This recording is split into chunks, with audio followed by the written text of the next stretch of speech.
Hi, everybody, and welcome to the latest edition of the Eye on the Eagles Coaches Show, sponsored by Avila Athletics. I'm Sports Information Director Tim Hackett. We're live at Tanner's at Redbridge, just off of the Avila University campus. To start the show, we are joined for the first time this season by head bowling coach Paul Wolf. Welcome to the show, Coach. Thanks for having me here, Tim. He is the reigning Avila Athletics Coach of the Year and the head coach of the men's and women's KCAC Bowling Tournament champions in just the second season of the program, Coach Wolf. How do you reflect on how much success that you guys have had in such a short time? It's kind of mind-boggling because I really wasn't expecting it. We had a decent first half of the season, and then the second season everything just kind of gelled, and things just fell into place, and it was turned out to be a very successful season. I think it all kind of started with, and I was actually rehashing the season with some of my teammates this week, so this is top of mind for me too, but it all kind of started with the Eagle Invitational. Yes. Hosted our first ever home event. You guys put that together. It was awesome, and then the women won the events to top it all off, and that was in January, and it all kind of seemed to steamroll, snowball from there. It did. It was a great second half of the season, and that tournament was very successful. We weren't expecting the turnout that we had for that tournament, and we were just very fortunate that the women walked away with beating a very good team to win it. And you guys then did the same thing a couple of months later, beat some good teams in the conference, in the little in-conference tournaments, I guess, with just the full member schools, yourself, St. Mary, Ottawa, and Kansas Wesleyan, but both teams get out of that small bracket to become for the first ever KCAC tournament champs. A little bit of a different look compared to other sports perhaps, but no smaller feats because of the teams that you had to beat to get there. But at the end of the day, that's two banners that your program won in just year two, which is pretty impressive. It was shocking, actually. To just the whole thing, just to have it happen. It was to have both teams win on the same day, minutes apart. Yeah, minutes apart, yeah. It was a lot to take in, let me tell you. They ate good that night. Well,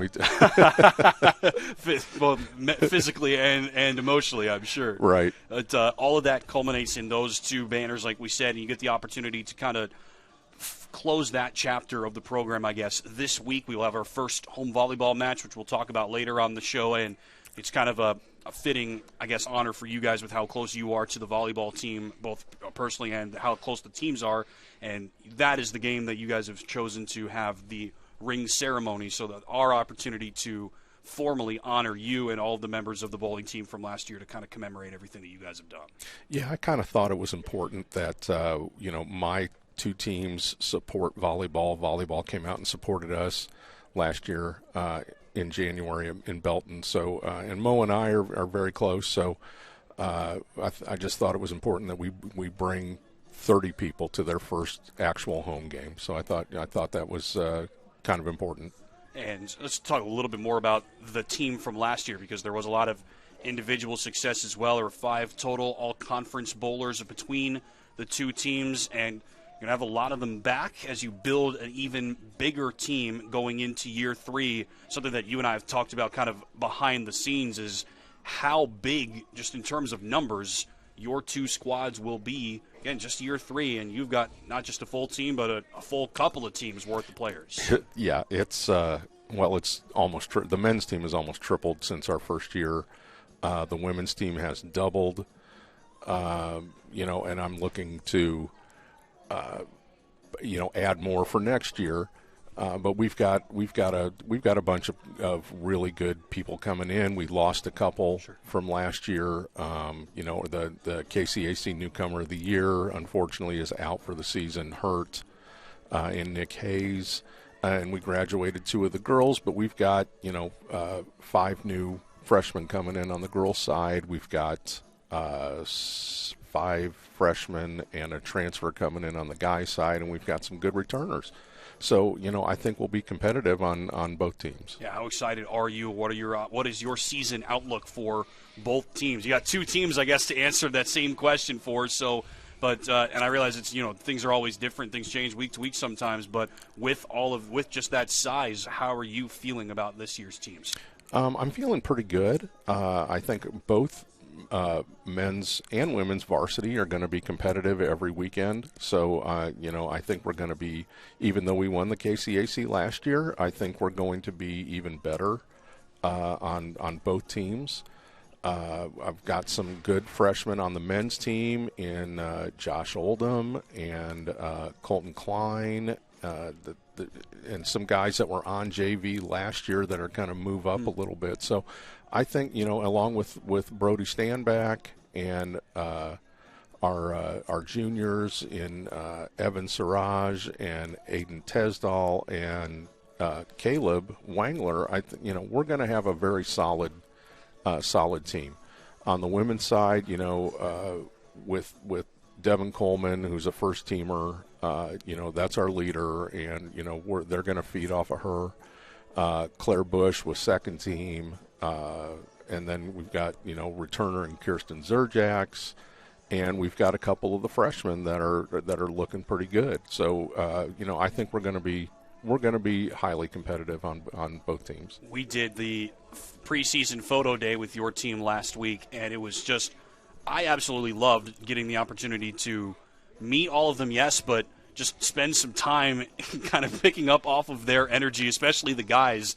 It is just a unique feeling for me as a non-bowler. I don't know what it's like for you. You live it all the time, but it was an interesting 2 hours for me to just be a part of, because they have so much energy and excitement, verve, whatever you want to say, and it's impossible for it to not be infectious. I think unique is probably the best way to describe my men's team. There's I call them my knuckleheads, and they all sums it up. They all get along great, and they all know, kind of feed off of each other. There's not a lot of negativity. They all want to be good. So that's where our team is sitting there. And the same thing with the women. They all want to be good. They want to progress to the next level. And the season officially starts this weekend. Part of the reason why we wanted to have you on the show here this Monday morning. Then this is going to be a challenging campaign for you guys. You were telling us before the show, you say it's going to be a pretty challenging schedule week in and week out. And as we know, there's a lot of competition for you guys between now and the end of the year, but it all gets started this weekend in Omaha.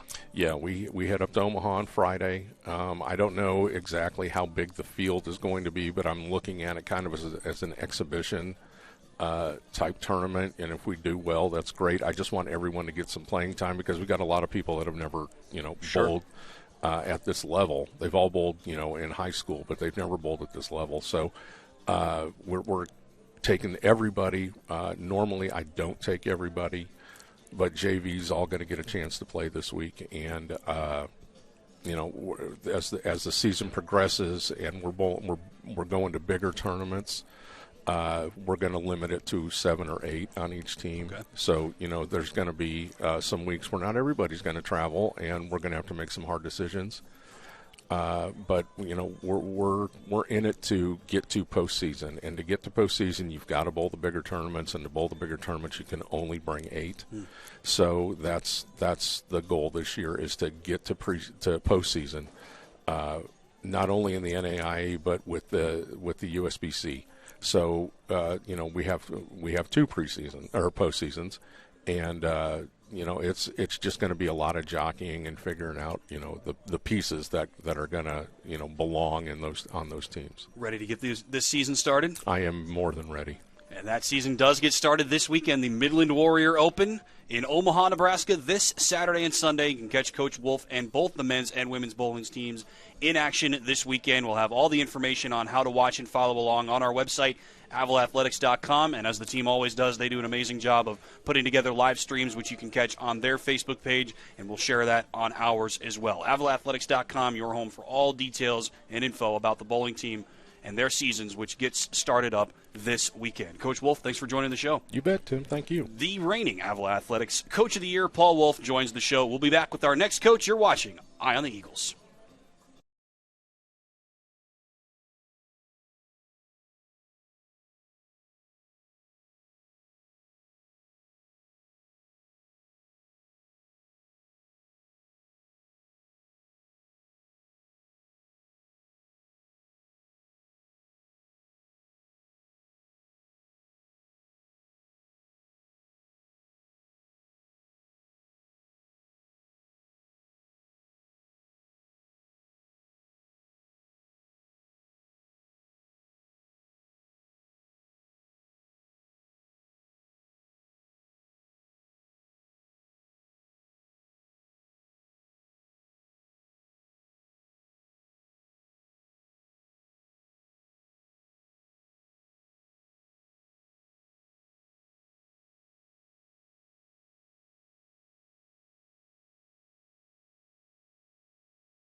Welcome back to the September 18th edition of Eye on the Eagles. We're live at Tanner at Redbridge.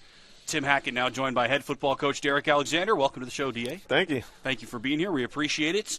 Second home game for you guys this weekend. It still boggles my mind. We've got 6 home football games this year. It's the most that we've ever had, I think, really? Which is, okay. At least since I've been here, which is exciting. Always love to see you guys out there, and especially love to see how you guys finish games, because every single week, all 4 games so far, you guys have finished extremely strong, which for me as a non-coach, I feel is encouraging. So I'm going to turn that over. My first question to you is, how encouraging is it that you guys finished very well? Your fourth quarters have been excellent. Point differentials at about a plus 40 so far this year in the fourth quarter. It sounds impressive to me. Is it impressive to you?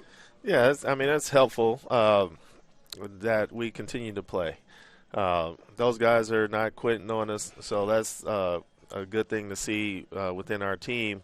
But the problem is that we're not starting as strong, so we're always trying to play catch up. And but again, I mean, we've been down over 20 points in almost every game so far, and then we're fighting our way back in. So we really got to find a way not to be down so much, and then that makes our fourth quarters that much better. What do you think a team can do, a coaching staff can do to help a team start stronger? We have to come out and figure out what teams are trying to do to us. Inject a little bit of energy into our guys, and they really have to come out and they have to be ready to play. They have to figure out that, hey, if we play the way that we play in the second half of games in the first half, then it's a much different game. The game feels different. We start to play different, but we've got to play that way for 60 minutes. We can't play that way for only 30 minutes or 15. Going into the fourth quarters where we're scoring a lot of points, but the thing is we have to score those points to be competitive. So we've just got to find a way to get those points earlier in the game. Offense was in sync, and especially in the second half against Bethel, there were a lot of guys with career numbers. Eli Williams had a career day passing. Had both A.J. Carrion and Jalen Thatch over 100 yards receiving. Kareem Chambers right on the doorstep again. He's been good this year. What did you see out of the offense that you liked, especially from your pass catchers? We've been able to move the ball. Our run game wasn't effective this week, so we kind of had to pass the ball, and guys are stepping up. A.J.'s played well at tight end. We've moved Kareem around a lot, and he's coming on exceptional, and he's been doing that for us since spring. So we kind of expected him and hoped that he would become one of those top guys. And we got Jalen Thatch in there playing our slot. He's a quick, shifty guy and playing well. And our quarterback is getting the ball to him. So those things are encouraging. We just got to keep getting those guys the ball, letting our playmakers make plays, and just finding different ways to get those guys the ball. Well, speaking of getting those guys the ball, I mean, the play that super stands out to me was the double pass, the Jalen Thatch to A.J. Carrion pass. Whose design was that, and what was the plan to whip that out in a game? Well, I mean, just got to find the right situation to use it. And, it came up where we got down close to the goal line. It was after a penalty, I believe, and it's a perfect time to try and surprise a team with that. We've been working on it. So, that's something that, we've got in our bag. We have a few trick plays that we can pull out anytime, and it's just the situation. We find the right situation to run those in, and they can be effective. I love that you got guys on the team that can do multiple things. Jalen Thatch can throw. Luis Alvarez can punt. You've got guys that are wide receivers, but that can do a lot of other things. It's got to warm your heart a little bit. Yeah, we've our kicker's been out, so we're just looking for guys. Hey, we find guys that can do multiple things, like you said. Luis said he could punt. Okay, let's try him out at punter. Since our punter's been out, and our defensive lineman's kicking and things like that. But just do anything that you can do to help the team, and that's the most important thing. Is we have guys that want to be able to help the team, and they'll help us in any way. So those are the type of guys that we like. Let's focus. I'll ask you one question about Bethel, just because it was the game's right at the top of our minds. I was talking with some of their folks before the game, and they said, we're going to pass it 8 to 10 times in the game. We'll run it everything else. Kind of feels exactly like what you and I talked about on the show last week did kind of come to pass. They are kind of a hybrid version of the Bethel of old in the sense that they did only pass it 9 times, so kind of like they used to where they would only pass it 3 or 4 times in a game, but they ran everything else. They had a lot of different guys carry the ball. Obviously, it's not a triple option team, but it is still a ground first, ground almost exclusively team. What was that defensive approach like against that team, which is not exactly like Friends, but still has kind of the same mentality?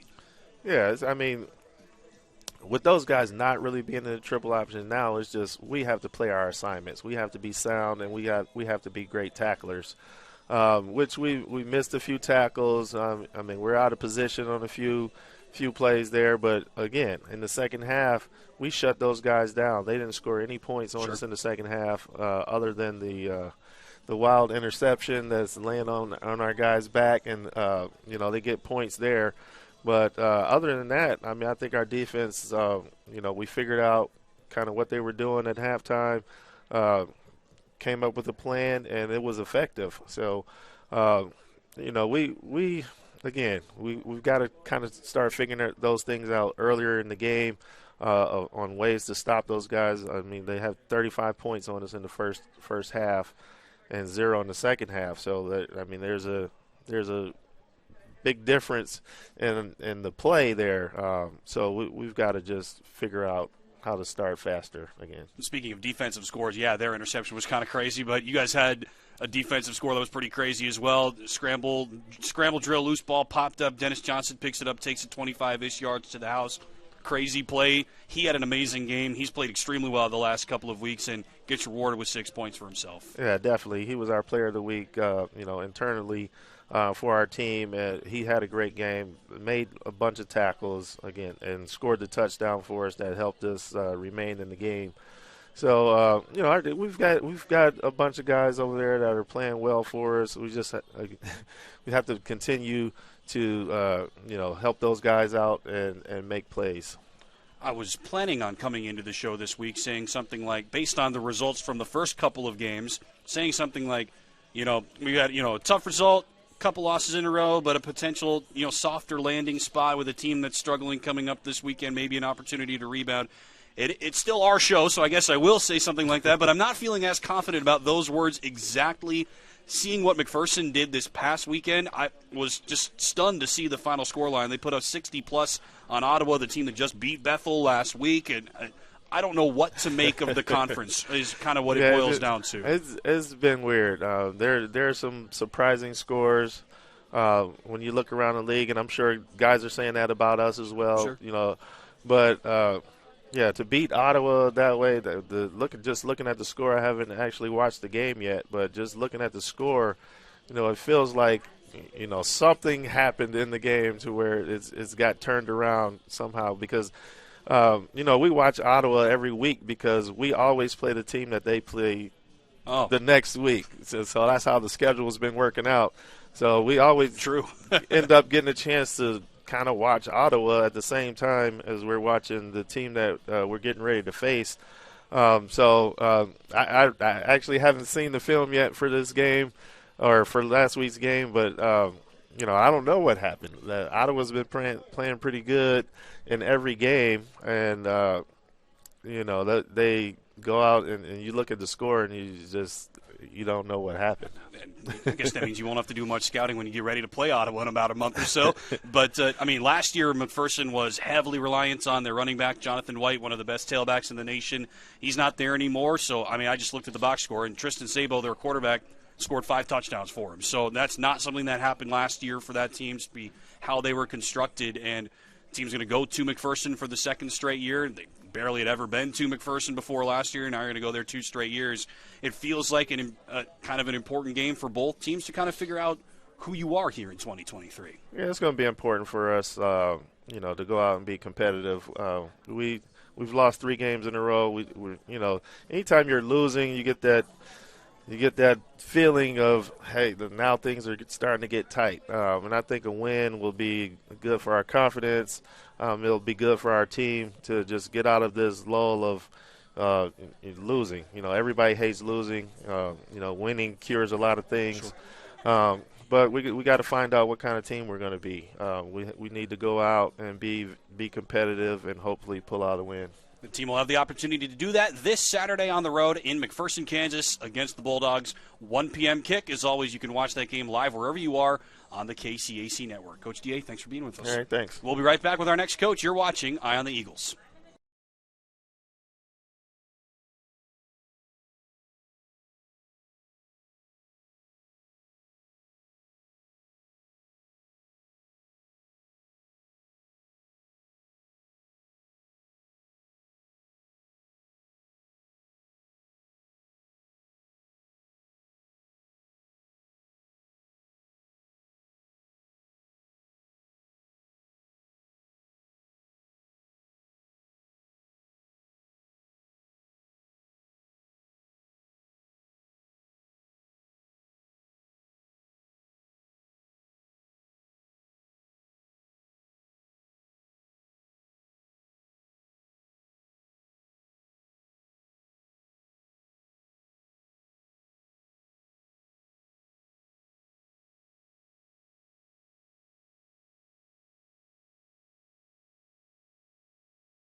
Welcome back to Eye on the Eagles. Tim Hackett now joined by head volleyball coach Marylyn Mozena. Welcome to the show, Coach Mo. Thanks, Tim. It's been a little while. I've been trying to rack my brain trying to flash back to the last time you guys have played because it's been a week, but an impressive win for you guys, 3-set sweep over Peru State last Tuesday in Nebraska to kind of get things back on track after a couple of tough games, which was exactly what you and I were talking about on the show last week as kind of the MO. And so for that, mission accomplished for you, Coach Mo. Yeah, it was good. It was a much-needed win for us to get us, like you said, back on the right track. You know, we've been struggling a little bit just being so young and so new to everybody, just kind of struggling with the trust and building that team chemistry. And on Tuesday, we really, we looked really good in that aspect of it. Obviously, we still have lots of room to grow, but we looked pretty decent. There was a lot of things we were able to point out to the girls of kind of what it looks like to trust one another and what it looks like to play as a team rather than playing as 6 individuals. And all 3 sets were pretty close, but you were able to win all 3 sets, and a lot of good things stood out to me when I was able to watch what I was able to see live. But serve looked good. There's a lot of the offense was diverse. Got a number of kills from a lot of different players. Maddie had a nice game, your top outside hitter. So what kind of jumped out to you from the game as some of those big takeaways you were trying to bring back to the team? Yeah, I would say our serve receive was a big key component of that game. So we kind of had a week the week prior where it was a little bit of a struggle. Sure. It wasn't super great, and so we focused a lot on serve receive kind of the game heading into, or the practice heading into that game.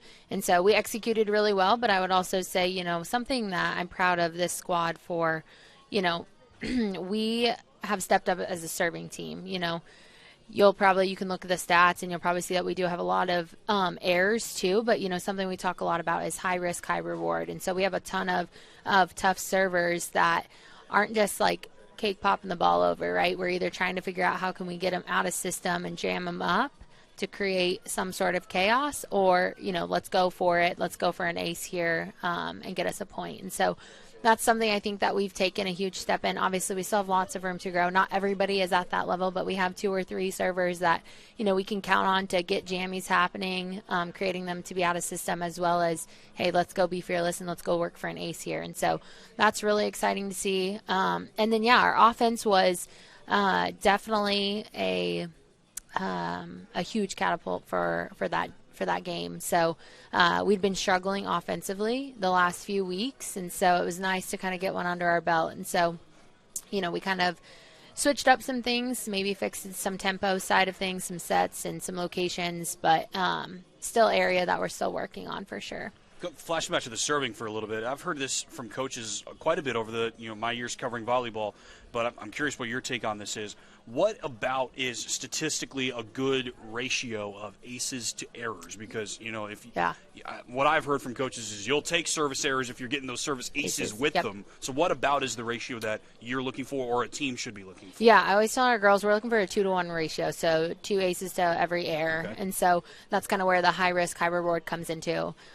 Diamond Sedlak for us, she has a pretty tough serve to receive. Yeah. And sometimes she gets frustrated with herself, but I always have to remind her, like, hey, I'll take the ace you had there and the ace you had before for that one error. Like, that's okay. High risk, high reward. And so, it's about a 2-to-1 ratio that I like. That's kind of what we hold our team accountable to, and the expectation for what we're going for when it comes to serving. I don't want to say it's an underrated part of the game, but I feel like it can be underappreciated by fans. I'm sure not by coaches, but if you have players consistently that are not, to use your words, that are not just serving to get the ball over, that is actively something that you are either trying to win a point off of initially without any rallies, or to set up a rally to be dead in the water before it even starts. That is a direct way to either directly score a point or indirectly get your team in a better position to score a point. It's not just kind of a giveaway. No. It's a direct setup to other points, perhaps, if you do it well. Right, yeah. So we talk a lot about that. Like, if we're going to give an easy serve, well, any good team's going to serve receive in system, and then we're just setting ourselves up to try and play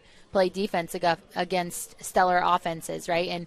And that's like, if you can win the pass and serve game, good things will happen for you, right? And so it's fun to be in control and hold the serve, but also not if you're just lollipopping the ball over, right? Then you're just getting throttled with that ball coming back from an attack and hoping, yes, our defense is good and our defense can normally pick that stuff up, but again, it's not fun, right? Sure. It's not fun defending that, and so it's a much better chance for us to get in the system and give ourselves an opportunity to score. Well, we've had a little bit of time off. It'll be over a week between games. You had some time away, I guess, but now that we're back, it is conference play almost or bust from here on in now for you guys, starting off on Wednesday with Avila Volleyball's long-awaited first home match of the season, Wednesday night against St. Mary.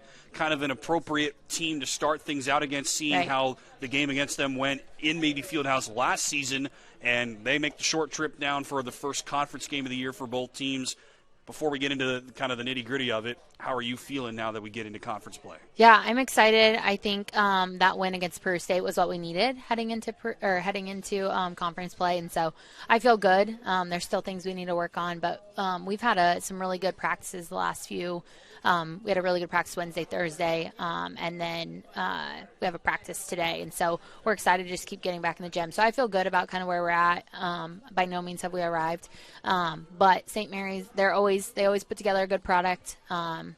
They have Riley Knitzer back, who's obviously so dominant for them, and so Keegan Shockley. Yeah, so they have some key players coming back next year or coming back from last year. So it's definitely going to be a tough match. But, again, if you look at our non-con schedule, I'm all for the challenges, right? And so it'll be a good test for us, a good opportunity for us to kind of set the tone for conference play. But what better opportunity for us to start conference play than with a home match and honestly, a home match to begin the season, right? First home match of the season with all the construction that we've been having kind of going on. And so it'll be exciting. I know our girls will be excited, and they've been asking, when are we going to have a home game, all the things, right? And so I think it's going to be a good environment. I expect it to be a good match for sure. So. And you get the opportunity to kind of debut all of that, the new digs, if you will, all the work that has been put in by a lot of people behind the scenes. We can't wait to show it to you because it's pretty cool. It's almost done as we sit here on around noon on Monday, and you guys get to be the ones to raise that curtain along with bowling on Wednesday night for their ring ceremony. So it'll be kind of cool, I think, too. I know it's been a long wait for you and for the girls, for sure, I know. But hopefully the wait is worth it with your first home match of the year this Wednesday. Yeah, absolutely. I think it will be. Like I said, girls are excited. Hopefully we get a good fan base coming out to support, and rock Mabee.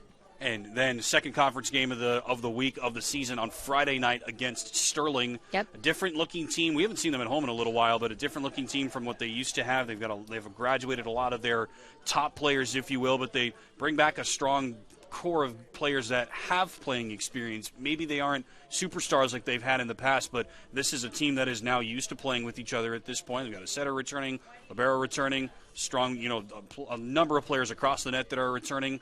It's an interesting-looking team, but they did lose to Kansas Wesleyan last week in their first conference game of the season, which I thought was kind of revealing. Yeah, absolutely. I haven't seen this morning I was able to catch some of the St. Mary's some of St. Mary's film and stuff, but I haven't watched much on Sterling.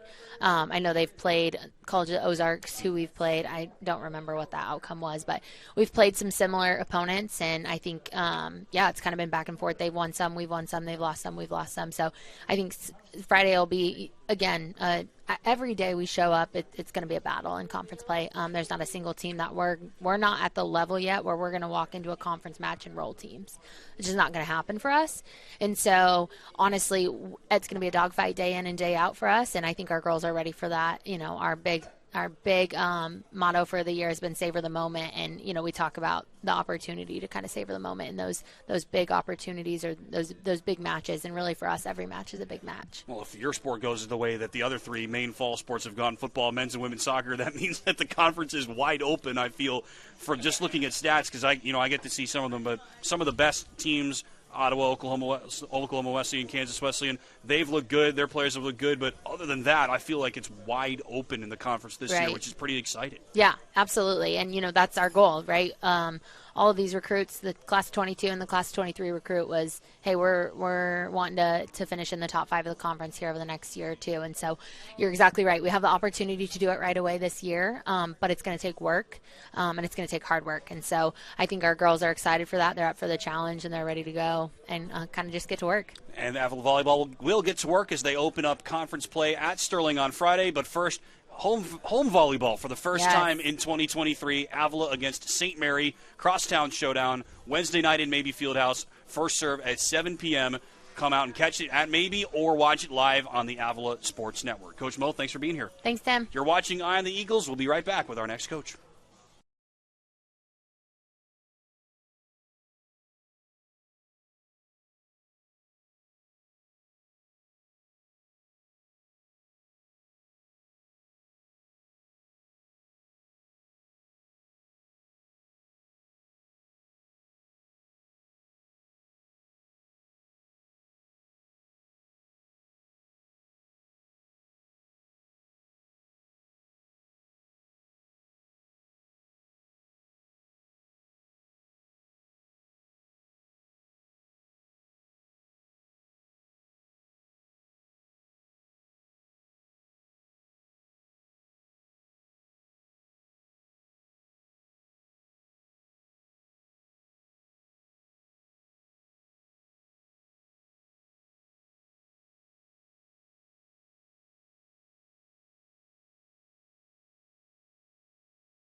The latest episode of Eye on the Eagles rolls on from Tanner's at Redbridge. Tim Hackett now joined by head men's soccer coach Robert Kelly. Welcome to the show, Coach. Thanks for having me. We've had a lot of good things to talk about so far this season for you, starting off year 3 as our head coach, but now best week of the season for you guys. Undefeated through 2 games to start off conference play. It's never happened since Avila's been in the KCAC. 1-0-1 through 2 matches last week, even most recently as yesterday, just about 24 hours ago at this point.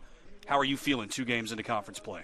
Feels good to, start the season off with a win and a tie right off the bat against, some pretty decent competition. Evangel was solid. They scored a bunch of goals. Luckily for us, we managed to keep them from doing so, and, that ended up being the biggest difference in the end for them. And then tying McPherson, a team we lost to 1-0 last year, is, a better result. We definitely had the opportunities to win the game, but it's still a learning phase for us and learning how to win and see out games in the end. I talked with Max Williams about this on the broadcast on Wednesday, but look, as somebody who's not been the ardent soccer fan for my whole life, that was about as unique of a game as I've ever seen. 2-0 final, pretty standard scoreline, but both goals scored on own goals, both scored by the same player for for Evangel. It was a weird game, and like you said, they had no problem scoring in their non-conference. They didn't necessarily play a ton of very good teams by any means, but they scored 5, 6, 7 goals just about every time, and you guys completely shut them out. Great team defense. So let's start with the offense, I guess, if you want to call it that, because it's a weird situation. 2 own goals are the difference in the game. I've never seen anything like it. Yeah, I mean, at the end of the day, I think Evangel unfortunate with two balls in the back of the net after their own players, but we had to do something to get ourselves in that position, and it's stuff that we've worked on at practice on a regular basis, getting in line, crossing balls in, and we did exactly that. That's what's hard, I think, about own goals in the stats, because you're right. I mean, they don't often happen out of nowhere. It's not like they just, off the opening kickoff, turn around and kicked it into their own net. Like on the first goal, Jonathan Young has a throw-in from deep inside enemy territory, bounces off the guy's head. Second goal, Malcolm Gospel tries to swipe across it, and the guy swipes it up with his foot and goes in the back of the net.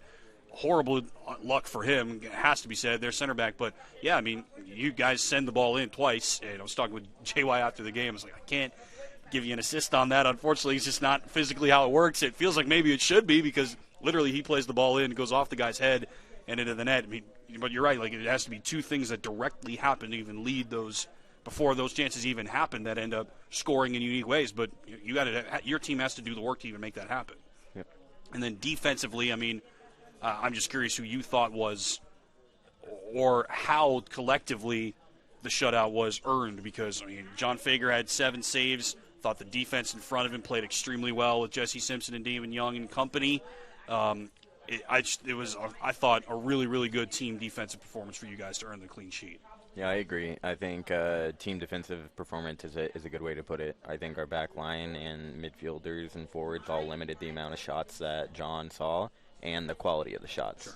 I wouldn't say a lot of them were hard saves for him to make, but ones that he ended up, catching, being able to hold, and then allow us to play after that. Then just about 24 hours ago at the Z, second straight home game, Avila against McPherson. This is a team that was just in the NAIA tournament a couple of years ago. It's a different-looking team. Yeah, they've got a new head coach. Yeah, but that's a team that has struggled over the course of the year. We talked about Evangel not struggling for results. They got a bunch of wins.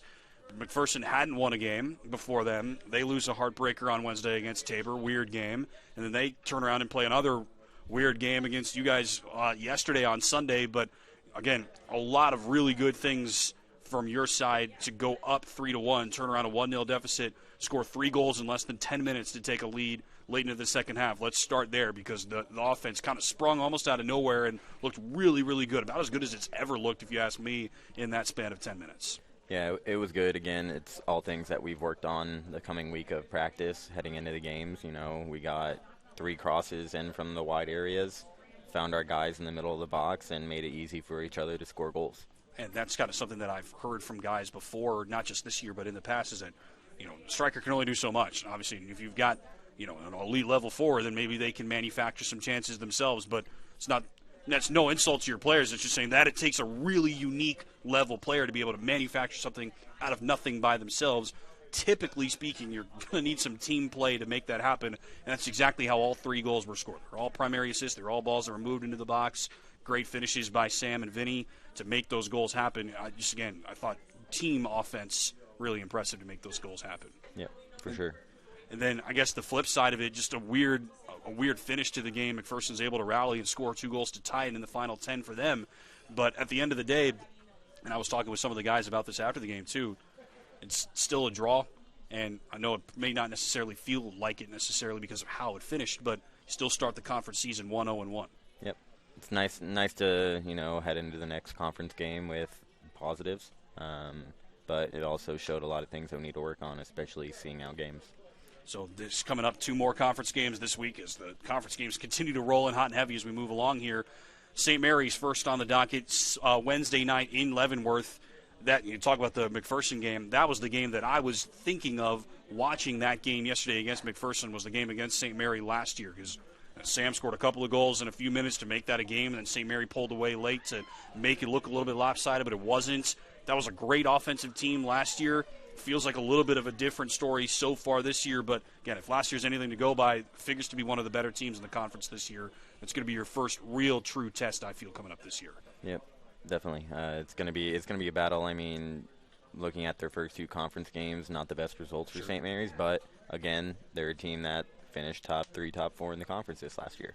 So it's nothing that we can take lightly. And one of those games was a 10-0 loss to Ottawa. And for me, that was my pick to finish second. Ottawa against my pick to finish either third or fourth. St. Mary, you see that final scoreline. That's just absolutely mind-boggling to me. It's obviously not a scoreline you see very much at all, period. And especially with that matchup, it was kind of stunning to me, but there's a little bit more inside that box score that makes it a little bit more understandable, I guess. Yeah, so St. Mary's unfortunately got a red card early in the game, and I think that first goal put them in a spot where now they're having to chase while they're down a man, and Ottawa I think took advantage of that man advantage. Too good of a team really to have for anybody really to get out of a situation like that. I feel Ottawa. Yes. Yeah. And then so after St. Mary on Wednesday, back at home this Saturday, third home conference game against Sterling, which was another solid team last year. It's a team that you guys have played fairly well over the last couple of years, women too. And so I don't know much about them so far this year, but figures to me at surface level to be a pretty good matchup. Yeah, I think it'll be another battle that we're going to have to fight to the bitter end for. So Wednesday at St. Mary, 7:30 p.m., and then Saturday home against Sterling, 3:30 p.m. 2 more opportunities to catch Avila men's soccer in action after they start the conference season 1-0-1 for the first time in KCAC history. Coach Kelly, thanks for joining us. Thanks for having me. We'll be back with Coach Katie LaForge right after this. This is Eye on the Eagles.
Welcome back to Eye on the Eagles on this September the 18th. We're live from Tanner's at Redbridge. Tim Hackett now joined by head women's soccer coach Katie LaForge. Thanks for being here, Coach. Thanks for having us. Well, I feel as if you and I haven't struggled to fill time and have things to talk about during this whole season up until this point. So now I'm not sure how we're going to stay under time this week because there is a lot of good things to talk about this week, more so than ever before this season. You start off conference play 2-0, two impressive wins against two teams that were picked to finish below you in the standings, as you talked about last week. But for me, I was very impressed getting to see your team up close and personal for the first, really, just the second and third times this year.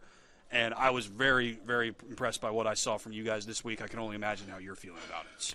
Yeah, overall, very pleased with the progress that we've made and the ability to not only turn it around from non-conference results, but to go from Wednesday and then have a performance like we did yesterday. It's refreshing. And also I feel very vindicated as a coach because I know that this group of women have the ability to play like they did and get the results that they did and to be very threatening offensively, which we've struggled with in the past for a long time. And so to see that come to life and to see them take what we've been doing at practice, and we've been very intentional. We, as a staff, were very self-reflective, not only as individual coaches but as a group, about how do we proceed, right? What's the path? Because if you take the 5 results that don't go your way, there's a you could easily go down the slippery slope of negativity. And so we just became very intentional about the things that we knew that if we can correct these things, I'm going to give a little shout out to Dr. Norwood, who's our sports psychologist at for basically the athletic department, it feels like. No, but he is a friend of the program. He is a friend of the program, exactly. So he calls it the small hinge on big doors. And so that's the mentality that I took, us as coaches took, and seeing those things come to fruition in this week has, again, the small hinge on the big door. So we knew that the ripple effects could be great, but to see it the way that it has transpired is really exciting. Maybe this is too forward-looking of a question then, but if part of the task, the onus as a coach, is to make sure that negativity doesn't spiral after a team potentially loses a few games, how do you then correctly harness the positivity that does come from winning a couple of games and make sure that you can channel that in the correct way forward and not just take things for granted and assume that now just because you've got 2 wins you're going to take everything the rest of the way? Right, absolutely. That is definitely a conversation that I actually had with the girls last night after the game. Wanted to make sure that they absolutely relish in the positive performance of the day, but also know that the work has just begun. And we live in a conference where it is not easy. No game is easy. Even, whoever's pegged to be at the bottom, they fight. Sure. They fight for everything, and that's one of the reasons I really like this conference is because there are no true pushovers. And it makes it exciting to coach against those kind of teams, but it also makes it an environment and a culture where you have to be resilient and you can't get comfortable. Well, you guys certainly looked comfortable at times in your first 2 games of the year. Let's start with Evangel. First, before, in totality, the team has scored, to your point about offense, the team has scored 4 goals in the non-conference. And in their first 2 conference games, you've scored 7 total through 7 different players. And all of those goals were assisted. One of them was assisted by multiple people. And it's just, to me, that says it right there. McPherson's defense struggled, I think it's fair to say, but I thought Evangel played solid in their game. I thought they looked pretty good. And talk about vindication, that was kind of validating for me to see them turn around and beat Kansas Wesleyan over the weekend, which was an impressive win for them. Yes, definitely. We'll talk more about K-Dub in the future, I guess. But just talking about Evangel, I thought they looked solid. I thought they played pretty well, but you guys played better ultimately with 2 goals in the first half to really set the tone, which is not something that you've been able to do to that point. Correct, yes. And the ability right now for this group to get things done in the first half has been, again, refreshing from years past. We've struggled to be out of the gate kind of people. Sure. where we tend to dig ourselves a hole and then let's try and see if we can get out of it. That's what we found ourselves doing a lot during non-cons. So that's been a conversation we've had a lot. So, the ability to get 2 goals in that first half is nice, but it is the saying is in the soccer world, 2-0 lead is the worst lead in soccer, because as soon as the other team gets one, then it becomes a very tight game. It's not solid. So and then to see them be able to battle again. Evangel was a solid group, and they had some depth, and they come from a very tough conference. So they gave it a fair fight for sure. So it was a good performance on a lot of levels. Kenan in goal had a great game. In my opinion, very much a lights out performance.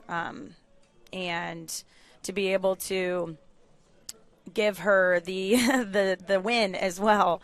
And we got quite a few people in the game, a little less than probably normal. And again, I changed the starting lineup quite a bit, so mixing things up for the girls. I know that's probably my motto that they would probably tell you is my thing, apparently. Mixing it up. Mixing it up. I think it speaks to the level of the group. I've heard from multiple players themselves that they look around and there's competition. Like, there's nobody that's just going to just play 90 minutes because she's just better. Sure. Right? So, when I have a different starting lineup, nobody scoffs at it. It's a very earned thing, and people, I think it just shows that they respect each other and that the overall level is better.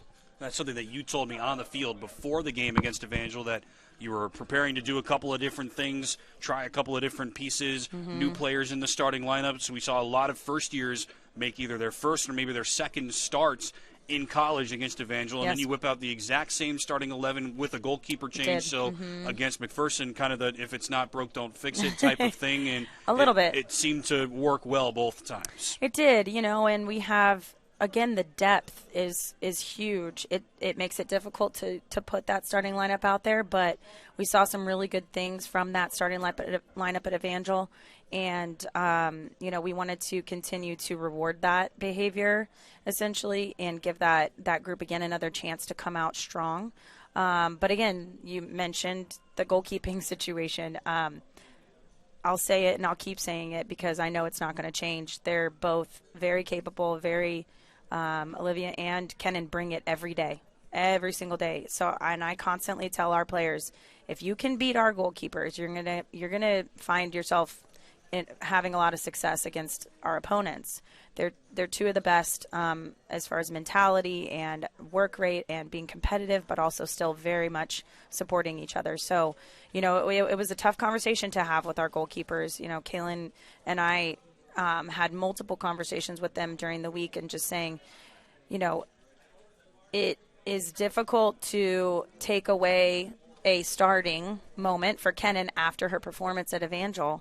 But we also knew that Olivia needed a bit of a redemptive game. I know we talked about this post-game, but for her to come and be able to find her groove again after the Benedictine game was her last performance. But her performance before that was Park University, which she played, again, in my opinion, lights out. But we had kind of already agreed to the splitting of time. So all that to say that Kenan took it in stride, and Olivia rose to the occasion, played great, and obviously it's lovely to finally see a shutout for us. No kidding. And I thought it was a great team performance around Olivia. We talked about this with Robert Kelly a minute ago on the men's side. I thought John Fager played great against Evangel, but it was the defense around him that I thought really made his life easy. We know that I tend to be biased towards the goalkeepers, but I think it's always nice as a goalkeeper to have a day like Olivia had about 24 hours ago.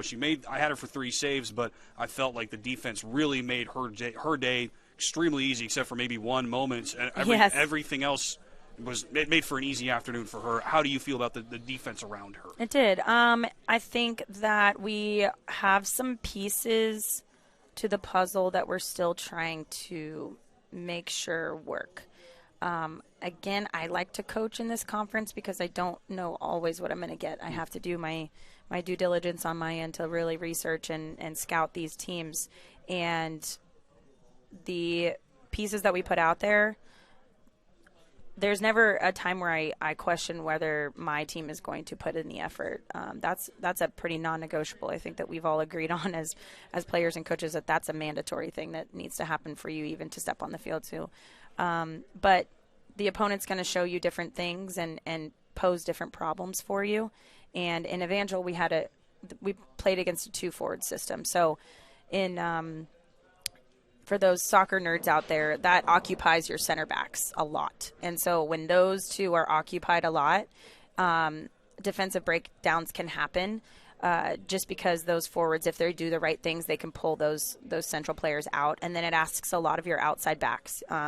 And both games, I feel like outside backs have been pivotal to our success, on a positive end and sometimes on a negative end. That's par for the course when you're a defender. But we didn't make as many mistakes as we had been as a group, as a defensive group, and there were some sliding and changing of things. Again, I love the depth of this team, and there's always we never want to put this out in the universe, but injuries occur sometimes, and we want to be prepared for everything. So that's why you probably saw quite a few different versions of it. But yeah, the group is starting to really take shape. It's nice to have a defender who can score as well. And Amara Sigler had a goal and 2 assists this week. Yes, as indeed. a left back or even a center back, 80-ish minutes in both games, almost exclusively as a defender, and she's up there in the offense contributing not just a little bit, but in a massive way to help the team to 2 wins. Yes. So Ziggy, as we call her, whether she likes it or not. No, she loves it. She loves it. She has been a Jane of all trades for me in these 4 years. I don't even think there's a position I haven't thrown her in, to be honest. Except goalkeeper. Goalkeeper is the only exception, yes. But she's she's wild enough; she could probably do it, and she would sacrifice herself for that. So the only thing I can't ask her to do is head the ball. She did head the ball yesterday, though, and we were all give her some trouble. But yeah, we've tasked her with the lovely. I have very high standards for the outside backs. I was an outside back. I played it for a long time, so I have very high standards. And I have tasked her with the go-get-'em mentality of, yes, you're going to bust butt to get back, but I also want you to be just as eager to get forward. And she has been exemplifying that recently and has the motor to do it, can do it for the 70 minutes, however long we need her to do it, and with the same intensity. So it's not only an example to everyone else watching her, but also just, I love that she's getting rewarded for these things and being dangerous. Outside backs typically don't get marked up in the offensive third. So, she's taking full advantage of it. So I would love to take a little bit of credit, but a lot of it goes to her for her hard work over the summer and getting prepared and being a great leader for this group. 2 more conference games coming up this week. We'll hit it briefly, but like you said, I think it's just a testament to, and we've talked about this with every coach so far on the show today, the conference is wide open, and that's true of all fall sports so far, football, volleyball, men's and women's soccer. And like you said, Sterling has been kind of the basement dweller in women's soccer for the last couple of years, but they have a couple of wins on the schedule already this year. So, by no means should anybody be looking at Sterling this year, in my opinion, having not seen them yet. But you can't look at them and say, all right, well, we're just going to walk this team because we have in the past. I don't think that that's true necessarily. And St. Mary's always been a team that's right in the middle of the pack, kind of right at this in the center of the standings, kind of like yourselves. So I know that is a team for a lot of reasons that you guys have circled. So let's start quickly with St. Mary. That's coming up next on Wednesday for you guys. Yes, it's exactly what you said. We end up kind of in the same realm as far as where we end the season. So the game, I think both sides, we both know that it is a telling scoreline of how the season will go. Sure. So they're a competitive group, and we both shop in the same market as far as recruiting goes. So I've lost some to him and vice versa. So I think that also creates the competition, and it's always a bit difficult to go there and play against them. They're good. They perform well at home. So it's, as usual, never easy. St. Mary on Wednesday night at 5 p.m. and then Sterling back at home. 3 conference games out of your first 4 at home, which are interesting. Yeah, that's kind of nice. And they have, and it's an awesome opportunity to get to see you guys in person as well. The Eagles are 2-0 to start KCAC play. They've got St. Mary on Wednesday at 5 in Leavenworth, and then Sterling at home at the Z on Saturday. Kickoff scheduled for 1 o'clock. As always, you can watch both of those games live on the KCAC network. Coach LaForge, thanks for joining us. Thanks for having me. Avila women's soccer 2-0 to start off KCAC play. And that's going to do it for this edition of Eye on the Eagles. For executive producer Darian Miner and for all of us here at Avila Athletics, I've been Tim Hackett. We'll see you next week, same time, same channel. Thanks to Tanner's at Redbridge for hosting. You've been watching Eye on the Eagles. We'll see you next time. Until then, so long.